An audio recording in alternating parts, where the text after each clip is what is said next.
Hi, it's Dr. Jim Vermillier from Cognitive Behavior Therapy Associates in Woburn, Mass. again. I'm going to talk a little bit about prejudice because I think prejudice is an important concept not only socially but also an important concept about ourselves. See, I think that we have prejudice about ourselves as well as about other people. Prejudice, basically, if you take the word apart and look at its roots, means prejudgment.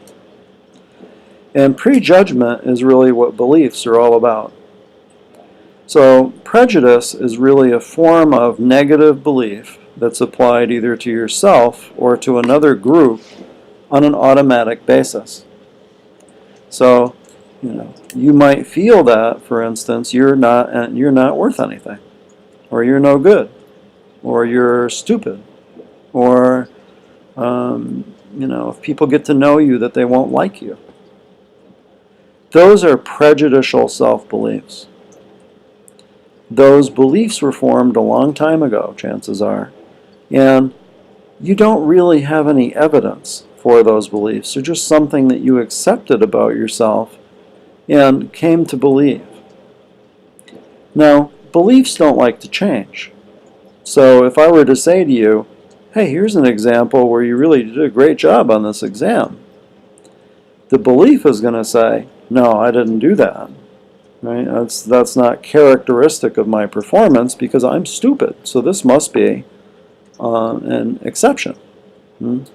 So the thought will pop out in your head that this is an exception. It's not anything that impacts my thought that I'm stupid. So beliefs, once they're formed, really defend themselves very effectively. And they do that by either minimizing what it is that's inconsistent with them, or sometimes by taking that and kind of explaining it away as being something that is consistent with the belief in some strange way. An example of a prejudicial belief is a prejudicial belief about someone's color, or about them being gay, or anything that you can think of. Nationalities, religion, and these beliefs are things that are usually formed relatively early in childhood and have to do with people telling you, hey, gay people are bad. You hear it in church, you see it on TV, you see people kissing, two guys, two girls, whatever. Everybody goes, ugh, it's revolting, it's disgusting, those people don't deserve to be around, blah, blah, blah. And these messages are constantly reinforced when you were a child. So you grow up thinking that, hey, this is a bad thing. So the people that are that way must be bad too. And that belief gets formed, and then once it's formed, it solidifies. And once it solidifies, it doesn't want to change, because that's the way beliefs work. So,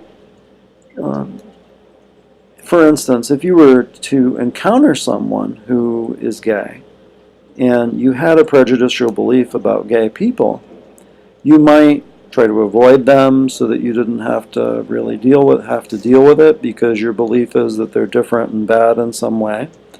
Or if you were forced to actually have an interaction with them and it went well, the belief is going to tend to discount that and say, that wasn't that bad. That might be a nice gay person. So it kind of invalidates the generality of that and says that, gee, this is an exception to the rule. So I can still believe that the whole group as a whole, are immoral and bad people, and this person that I just met really is just an exception to the rule. Another way that people do this is they'll say, oh, I'm not homophobic, or I'm not, anti-gay. I have a gay friend, or I have a couple gay friends. See, but that really, again, is a way that the belief is just kind of sheltering itself by saying, of course, I'm not a bigoted person. I have this, I have this friend, and but the belief is still functioning.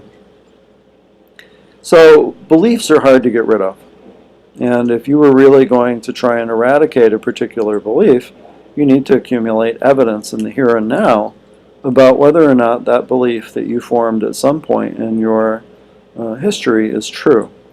And if you're going to do that, you have to be willing to actually say, my belief might not be true, and let me see if I can collect evidence for or against that belief. And again, it's helpful sometimes to have somebody who's trained in cognitive therapy to help you structure these exercises. And I'm just using the example of prejudice as something to help you understand what it is that you're dealing with.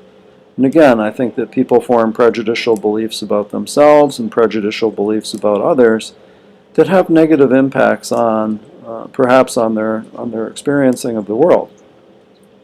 So if you feel that you have, negative beliefs that are impacting you, you might want to consider doing something about that. So that'll be the end of this particular installment of talking about our relationship with ourselves.